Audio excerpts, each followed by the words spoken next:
Yo, what's going on, everybody? Ryan the Mighty Quinn here, the cornerman underscore MMA. UFC finally confirms the super fight between Michael Chandler and Conor McGregor. Both coaches on Tough 31.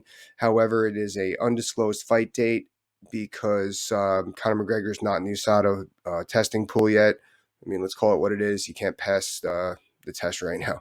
So it's going to be interesting to see when this fight happens. I'm pretty sure there's a certain amount of time you have to be in the testing pool before you can compete. I would not be surprised if this is a November, December fight. Maybe they're taking it to Madison Square Garden November. Who knows? That's at the end of the day, that's only 9 months away.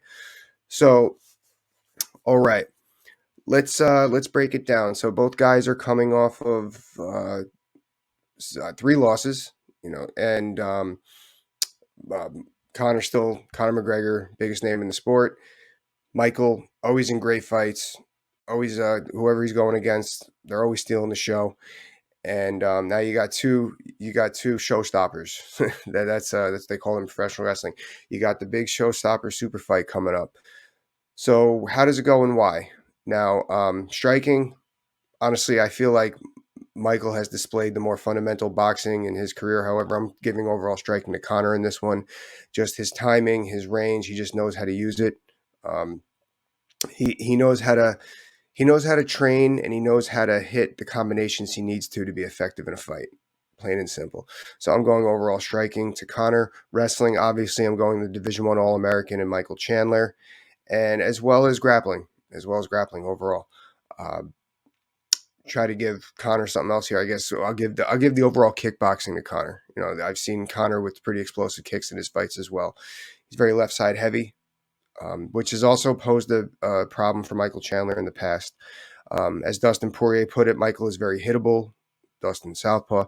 I remember when Will Brooks would turn southpaw. He had some success keeping Michael on his toes when they fought in Bellator. So, yeah. So overall striking goes to Conor. Wrestling, grappling to Michael. Toughness. I guess Michael. It's going to be. I have a hard time seeing any one of them is going to be really taking themselves out there. I do believe this fight ends in knockout, though. I'll tell you that much. So, how do we do this? Let's start with Conor McGregor. I'm definitely bringing in a wrestling coach to train for this fight, no question. Um, I I remember when Conor fought Habib, that he did a maneuver on a single leg takedown defense that I just remember thinking, yeah, he brought in a wrestling coach for this fight, and he showed he showed pretty good defense, keeping the head out of position the best he could against the Habib. I think he needs to do that here with Michael. Whoever that wrestling coach was, bring him back and utilize that. Focus on that here with this fight because we want to keep this fight standing. So if I'm Conor, I'm going to take the center like Conor always does. I don't know if I would, explode out like that. I wouldn't open up for a takedown for him, like, with the taunting, but I would take the center, and I like how he paused. That's going to work here too, I think, because he's got those long arms. He's going to keep the short, stouter fighter at bay here if he stouts here to try to time that left hand. Why else is taking the center and keeping the center big for Conor here? Now, Michael tends to come forward. Again, as Dustin said, he's very hittable. So when Michael comes forward, he could run into a left hand, which is going to eventually happen. But taking the center is going to make that happen sooner rather than later. He's not as much as he's power and he's explosive. He doesn't have the technical boxing that Dustin Poirier had that Conor needs to worry about so much. He just needs to worry about, moving that head under the big punches, the big right hands, and the left hooks. Actually, Michael has a really good left hook. So Conor needs to take that center, and he needs to establish that left hand. He could also do that by throwing calf kicks and body kicks. Get the short, stouter fighter thinking about something low, try to cover up down here so Conor could throw the big straight left, right hook, straight left again. So that's Mike. That's Chandler. That's Chandler. Screwed up. So that's Conor's game this fight. So if I'm Michael, first of all, Michael Johnson is there at Kill Cliff MMA. I would be sparring a lot with him. He's got a very whipping left hand. He's southpaw. I would be doing a lot of boxing rounds with him for this fight. I would try to get down that head movement to try to punch with Conor McGregor. That's what I would try to do here. It's going to be very tough to get on that range, and because he's a southpaw, the feinting, not that it disappears, it just doesn't become as effective to set up straight right hands as normally. So he would have to win that outside foot, try to punch with Conor, and throw to the body, keep Conor, like I always say, those body punches to keep the opponent on the heels for shorter fighters like myself, to try to set up the big left hook to a takedown, or the straight right hand to the body to a single leg.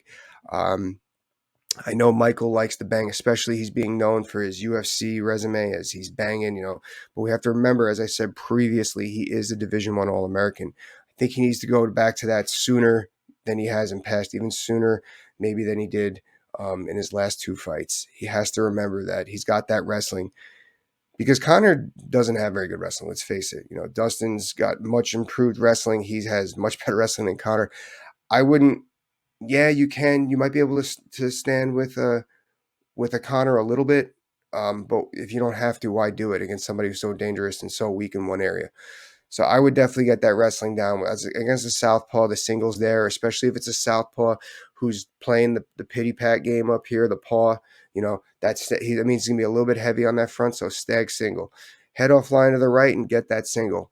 Force him to do wrestling scrambles that you've done your whole life, stuff that he's not familiar with. Do that. Get him against the fence. Conor is very good because he has those long arms. Is keeping that C grip, keeping your head out of position when you're on top. Probably going to see that here, but at least you're on top in a dominant position. You can always look away and come back with punches. As long as you can make it ugly against the fence or stay on top of him, Michael Chandler will win this fight. So let's go to corner adjustments. Now, if I'm Conor, I'm losing this fight because I'm getting taken down and ridden out. Now, granted, it's going to be a 5-round fight. So what does Conor need to do? He's going to have to open up more with front kicks, whether it's to the face against the hittable opponent or to the body to try to make him gas, make that muscular fighter gas going into later rounds. Front kicks. And honestly, I wouldn't wait too long for this. If he gets taken down early in the first, end of the first, for beginning of the second, I would adjust to this, and then I would adjust back to my plan A. So front kicks with the left, front kicks to set up a right hook. If you could, I got to keep the opponent away from me. If the straight left hand's not working, I got to do those front kicks to try to keep him away from me, to score some points, do some damage in the solar plex area and the face. So I'm going from straight left hands to front left kicks, front right kicks from Conor. Really wouldn't mix it up against, cage wrestling, against Michael, anything like that. Conor McGregor's Conor McGregor. You see what you get. Ooh. Now, if I'm losing it on Michael, I feel like there's a very short window for adjustment here. I feel like that if he's making mistakes, he's going to get taken out of the fight. He's going to get knocked out. So, but if he's losing this fight, it's because he's getting pieced up. Now, against Dustin, against Justin Gaethje, he just kept coming forward like he welcomed those hits. I never really thought that was the best way to do it. He even stopped moving his head.